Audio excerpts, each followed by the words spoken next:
السلام علیکم عزیز طالبات، آپ سب کیسی ہیں؟ امید کرتی ہوں کہ آپ سب خیریت سے ہوں گی۔ جیسا کہ آپ جانتی ہیں کہ ہماری آن لائن کلاسز کا سلسلہ جاری ہے۔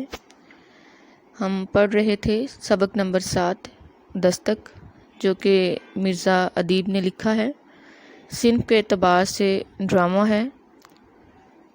مرزا ادیب اردو ڈرامہ نگاری میں ممتاز مقام رکھتے ہیں۔ انہوں نے اسٹیج اور ریڈیو کے لیے ڈرامے لکھے ہیں۔ آج ہم اپنے دوسرے لیکچر میں سبق کے کرداروں کی خصوصیات پر بات کریں گے۔ پہلے لیکچر میں ہم نے سبق کے تعارف اور ادیب کے تعارف کو پڑھا تھا۔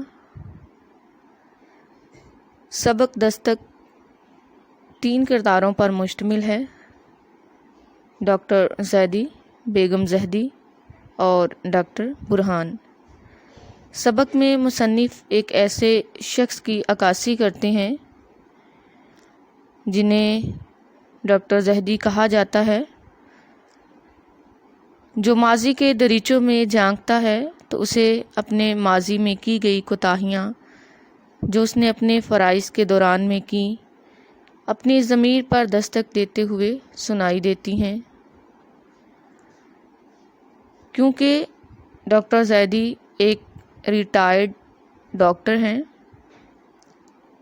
عمر کے آخری حصے میں وہ گھر پر آرام کر رہے ہیں، لیکن جب وہ اپنے ماضی کو دیکھتے ہیں تو ان سے ایک جو غلطی سرزد ہوتی ہے،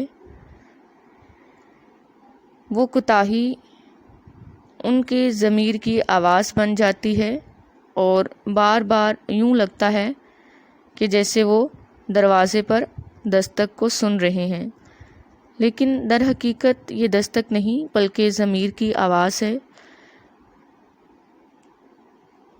کیونکہ ڈاکٹر زیدی ایک فرض شناس اور زندہ ضمیر ڈاکٹر تھے۔ معاشرے میں ہر شخص کسی نہ کسی پیشے سے منسلک ہوتا ہے اور بحیثیت انسان اس پر کئی ذمہ داریاں بھی عائد ہوتی ہیں جن کا وہ جواب دہ بھی ہوتا ہے، لیکن انسان ہونے کے ناطے انسان سے کوئی نہ کوئی غلطی خطا ہو جاتی ہے۔ اسی طرح ڈاکٹر زیدی سے بھی ایک غلطی، ایک کوتاہی اپنے فرائض کو سرانجام دیتے ہوئے ہوئی کہ جب ان کی پریکٹس خوب چلتی تھی تو وہ گھر رات کو آئے اور تھکے ہارے بستر پر پڑے اور سو گئے۔ جب ایک مجبور بوڑھا شخص اپنے بیٹے کے علاج کے لیے رات کے وقت اس کے دروازے پر دستک دے رہا تھا، نیند کی وجہ سے ڈاکٹر زیدی نے دروازے کو کھولنے سے انکار کر دیا، اور یہی وجہ ہے کہ ڈاکٹر ہونے کے ناطے ڈاکٹر زیدی سے یہاں کوتاہی ہوتی ہے۔ وہ دستک جو بوڑھا دیتا رہا، وہ دستک اب وہم بن گیا ہے کہ دروازے پہ بار بار دستک ہوتی ہے، مگر دروازے پہ دستک نہیں، دراصل وہ ڈاکٹر زیدی کے ضمیر کی آواز ہے۔ اب ہم بات کرتے ہیں، دوسرا کردار ہمارے پاس ہے بیگم زہدی کا۔ بیگم زہدی ڈاکٹر زیدی کی بیوی ہیں۔ وہ ایک سلیقہ شعر، وفادار بیوی ہے اور بیماری کے ایام میں اپنے شوہر کی خدمت کرتی ہوئی ہمیں نظر آتی ہیں، اور اس کے ساتھ ساتھ وہ اپنے شوہر کا خیال بھی رکھتی ہیں اور ان کی نفسیاتی مسئلے کو جو دستک کی صورت میں ہے اس کو حل کرنے کی کوشش بھی کرتی ہیں تاکہ ڈاکٹر صاحب آرام کر سکیں،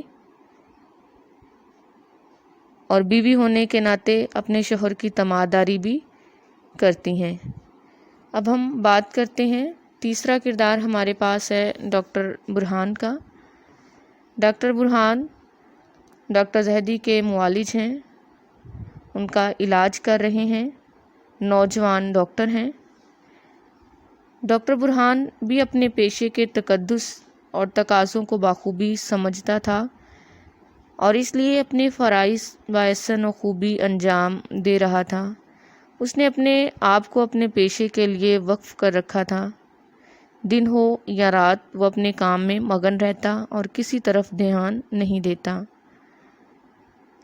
یہی وجہ ہے کہ ڈاکٹر برہان دنیاوی ذمہ داریوں کو ایمانداری سے سر انجام دیتے ہیں اور اپنے پیشے کو ایمانداری سے نبھاتے ہیں اور عبادت کا درجہ دیتے ہیں۔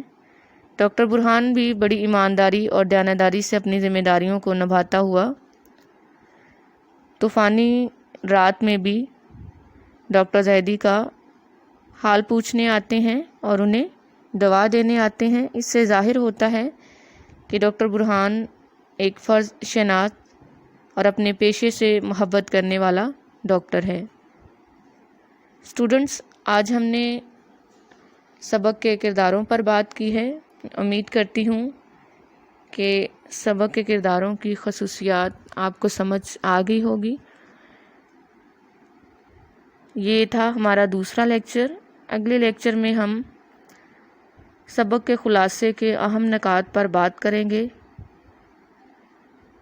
تب تک آپ سب اپنا خیال رکھیے گا۔ خدا حافظ۔